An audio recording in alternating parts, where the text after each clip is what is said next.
साईं की बात। बच्चे सुनो मेरी बात, तुम्हारे सवालों का जवाब मैं दे रहा हूँ। सुनो, उठाओ उठाओ साईं सा चरित्र और पढ़ना शुरू करो। एक काम करना, आज आज तुम्हें कुछ अलग सा करना है। आज तुम्हें जहाँ से तुमने साईं सा चरित्र पढ़ना कल छोड़ा था, आज वहीं से नहीं पढ़ना। आज तुम्हें एक काम करना है, आज साईं सा चरित्र लेनी है और उसे खोलना है। एक बार में जो भी अध्याय खुल जाए उस अध्याय को पढ़ना है तुमने आज। और आज तुम्हारे मन के सारे सवालों के जवाब उसमें मिल जाएंगे। तुम्हें समझ में आ जाएगा कि मैं तुम्हें क्या समझाना चाहता हूँ। तुम्हें आज सब कुछ समझ में आ जाएगा। सुन रहे हो ना मेरी बात को? और सुनो, किसी के कहने पर, किसी की बातों पर मत चलना। अपने दिल की सुनना, अपने दिल की करना, और जो तुम्हें अच्छा लगे, जिसमें तुम्हें आरामदायक महसूस हो, तुम्हें वही काम करना है। सुन रहे हो ना मेरी बात को? और सुनो, अगर तुम्हारे अपने ही तुम्हें नहीं पूछ रहे, तुमसे बात नहीं करना चाहते, तुमसे रिश्ता नहीं रखना चाहते, तो फिर ऐसे लोगों से रिश्ता रखकर तुम क्या करोगे? हाँ, क्या करोगे? अगर मैं तुम्हारे कहने पर उनको ऐसा करवा दूँ कि वो तुम्हें बुलाएं करें, लेकिन फिर भी उनके मन में जो कड़वाहट है वो तो नहीं हट सकती ना मेरे बच्चे। उसमें धीरे धीरे बदलाव होंगे। तुम चिंता मत करो। तुम्हें इस वक्त सिर्फ अपनी ज़िंदगी की तरफ ध्यान देना है। सुन रहे हो ना? तुम्हें अपनी ज़िंदगी की तरफ ध्यान देना है। उनकी चिंता करना छोड़ दो, वो सब मैं देख लूँगा और सब कुछ हो जाएगा। जैसा तुम चाहते हो ना वैसा हो जाएगा। और सुनो, मैं जानता हूँ मेरे बच्चे कि तुम ना प्यार के बहुत भूखे हो। तुम्हें प्यार चाहिए और तुम्हें कहीं से प्यार नहीं मिलता, और तुम इतना चिड़चिड़े हो जाते हो कि तुमने अपनी ज़िंदगी में ना कभी प्यार नहीं देखा। तुम चाहते हो कि तुम्हारी ज़िंदगी में कोई ऐसा इंसान हो जो तुमसे निस्वार्थ भाव से प्यार करे। तुम अगर रो ना तो वो चुप कराए, अगर तुम उदास हो जाओ तो तुम्हें मनाए, और तुम ना अगर चुप हो जाओ ना तो तुम्हारी खामोशी के पीछे तुम्हारी वजह जान ले, तुम्हारी हंसी के पीछे तुम्हारी खुशी जान ले। ऐसा इंसान चाहिए तुम्हें, है ना? लेकिन ऐसा इंसान ना तुम्हें कभी मिल नहीं पाया। लेकिन चिंता मत करना, आने वाले दिनों में तुम्हें एक ऐसे व्यक्ति से मिलवाऊंगा जिसमें सारी खूबियाँ होंगी, सारी खूबियाँ जैसी तुम चाहते हो, और वैसी ज़िंदगी मैं तुम्हें दूंगा। और देखना, तुम्हारी ज़िंदगी में प्यार की कभी कभी महसूस नहीं होगी, कभी भी। तुम देखना, वो इंसान आकर ना तुम्हें हिम्मत भी देगा, शक्ति भी देगा। वो तुम्हारी हिम्मत बनेगा और पूरी दुनिया से लड़ जाएगा सिर्फ और सिर्फ तुम्हारे लिए। और तुम्हारे अंदर भी ना इतना आत्मविश्वास आ जाएगा। जब वो तुम्हारे साथ रहेगा ना तो तुम्हें भी आत्मविश्वास रहेगा कि तुम अब कोई भी काम कर सकते हो। आज तुम बहुत सारे काम करने की सोचते हो लेकिन अकेले पड़ जाते हो, है ना? यही होता है ना? लेकिन चिंता मत करो, तुमसे हाथ मिलाने वाला मैं कोई भेज रहा हूँ। तुमसे हाथ से हाथ और तुम्हारे कदम से कदम मिलाकर चलने वाला मैं तुम्हारे पास भेज रहा हूँ मेरे बच्चे, जिससे तुम अपनी तरह की ज़िंदगी, अपने हिसाब से ज़िंदगी जी पाओगे, खुशी से ज़िंदगी जी पाओगे। सुन रहे हो ना? तुमसे कह रहा हूँ, बस चिंता मत करो। अब बहुत जल्द वो सब होने वाला है मेरे बच्चे, होने वाला है। और सुनो, तुमने अगर कहीं काम किया है और वहाँ से तुम्हें अगर वेतन नहीं मिला है तो मांगने में देखो कोई शर्म नहीं है।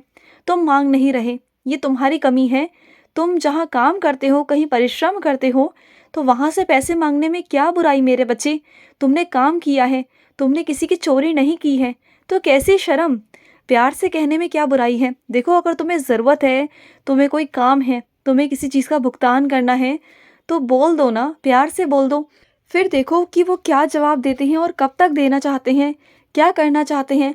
अगर तुम उनसे कहोगे ना तो उनके दिमाग में तुम्हारा नाम हो जाएगा कि तुम्हें वो पैसे की ज़रूरत है, और फिर वो तुम्हें देने की कोशिश करना शुरू कर देंगे। अभी वो ना आराम से बैठे हुए हैं, उन्हें लगता है कि वो आराम से अपने हिसाब से देंगे, लेकिन अगर तुम आगे से कह दोगे तो उसमें थोड़ा सा वो गंभीरता दिखाएंगे और वो देंगे, तुम्हें ज़रूर देंगे। और इसमें मांगने में कोई बुराई नहीं।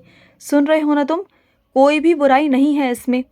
और सुनो, तुम्हारे घर की एक ऐसी खिड़की है जिसका कांच टूटा हुआ है मेरे बच्चे, है ना? उसका कांच टूटा हुआ है ना, उस कांच को ना जितना जल्दी हो सके सही करवा लो, क्योंकि उससे नकारात्मकता आ रही है मेरे बच्चे तुम्हारे घर में। तो उस कांच को या तो पूरा निकलवा लो, वहाँ से हटा दो, बिल्कुल ही हटा दो, या फिर उसे सही करवा कर या नया लगवा लो मेरे बच्चे, क्योंकि टूटा हुआ कांच, टूटा हुआ आईना अपने घर में नहीं रखते हैं मेरे बच्चे। इस बात पर ध्यान रखना। और सुनो, कई मेरे बच्चे ऐसे हैं जिन्हें काम करते करते अकेले में ही ना गुनगुनाना बहुत अच्छा लगता है, अपने आप में रहना बहुत अच्छा लगता है। उन्हें ना हमेशा मेरे भजन गाते हुए बहुत अच्छा लगता है करना। बस वो गुनगुनाते रहते हैं, मेरा भजन गाते रहते हैं और अपने काम करते रहते हैं। उन्हें कोई मतलब नहीं दुनिया क्या कह रही है, क्या नहीं कह रही है, क्या सोचती है उनके बारे में, नहीं। लोग उनसे कहते हैं कि तुम साईं के लिए दीवाने हो गए हो, कहाँ है तुम्हारा साईं? ऐसे पूछते हैं ना तुमसे।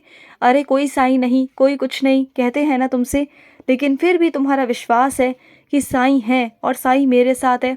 तो बस यही विश्वास दिखाना है मेरे बच्चे, यही अटूट विश्वास कि दुनिया एक तरफ और तुम और अब तुम्हारा साईं एक तरफ मेरे बच्चे। समझ रहे हो ना मेरी बात को?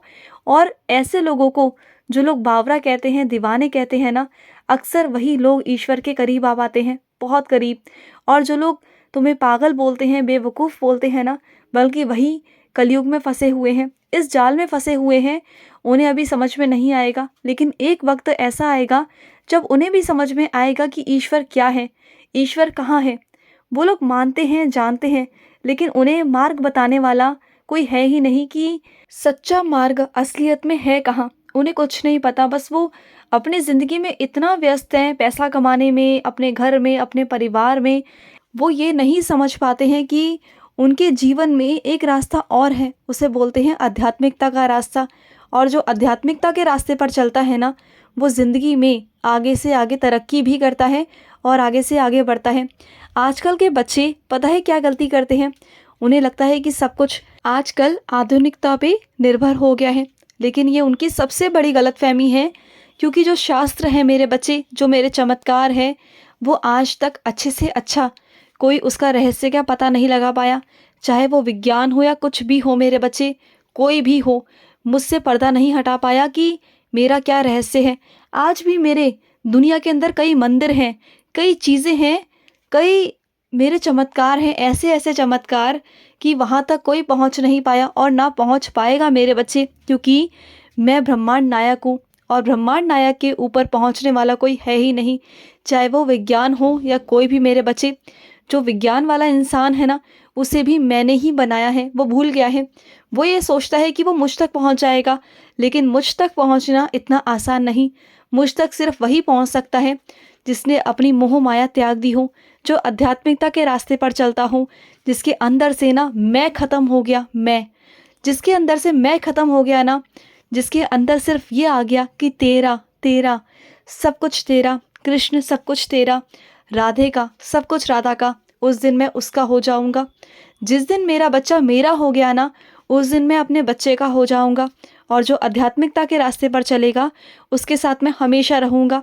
और वही रास्ता लोग नहीं अपना पाते, अच्छे अच्छे लोग आध्यात्मिक के रास्ते पर नहीं चल पाते, क्योंकि वो संसारिक जीवन में बहुत ग्रस्त हो चुके हैं, संसारिक जीवन में बहुत घुल मिल चुके हैं। वहाँ से निकलना उनके लिए ना इतना आसान है ही नहीं। लेकिन जो निकल जाता है, जो मेरे रास्ते पर चल पड़ता है ना, फिर उसे कुछ अच्छा नहीं लगता। फिर वो सिर्फ़ और सिर्फ अपने कान्हा का होकर रह जाता है, अपने साईं का होकर रह जाता है। फिर उन्हें कुछ अच्छा नहीं लगता, फिर उन्हें कुछ भी पसंद नहीं आता, सिर्फ ईश्वर का नाम पसंद आता है। ईश्वर के नाम में ही उन्हें रस प्राप्त होता है, आनंद लगता है। और यही रास्ता है आध्यात्मिकता का मेरे बच्चे। जो तुम आए हो, तुम मेरे बच्चे बनकर आए हो और तुम मेरे बहुत करीब आ चुके हो, बहुत करीब। मेरा बहुत सारा ढेर सारा आशीर्वाद है तुम्हारे साथ। खुश रहो। आज का मध्याह्न साई संदेश समाप्त हुआ।